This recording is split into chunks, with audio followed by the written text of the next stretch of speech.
On a bien compris, Monsieur Tolstoï, que la guerre serait longue.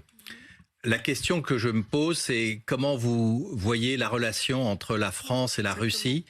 La France fournit des armes de plus en plus puissantes, l'Allemagne aussi, mais entre Paris et Moscou, est-ce que vous considérez aujourd'hui que la France est un pays ennemi, premièrement, et deuxièmement, est-ce que vous envisagez que cette guerre longue puisse déborder les frontières de l'Ukraine et qu'on entre dans un conflit avec la Pologne, avec l'Allemagne, avec la France? Est-ce qu'il y a un risque que cette guerre devienne une guerre en Europe et pas simplement aux frontières de l'Europe? Écoutez, quand vous me demandez si la France est un ennemi, la France mène contre mon pays une guerre économique déjà 8 ans, 9 ans.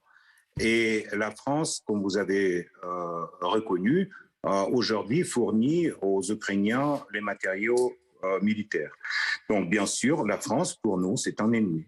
Comme d'ailleurs l'Allemagne, comme d'autres pays de l'Europe qui aujourd'hui participent à une guerre du côté ukrainien de façon militaire qui aujourd'hui ne donne pas aux Ukrainiens la possibilité d'avoir les négociations avec les Russes et ne donne pas la possibilité de terminer la guerre.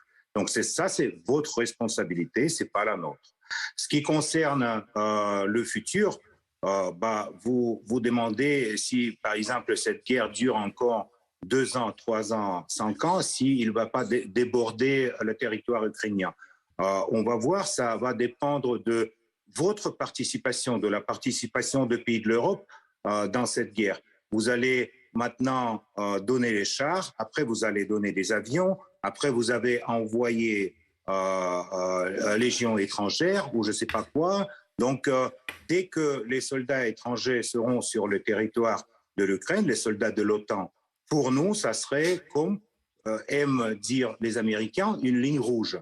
Donc, tout dépend de vous, en fait, dans cette guerre et dans le futur de cette guerre. Nous, on n'a aucun intérêt de continuer ça pendant 2 ans ou 3 ans.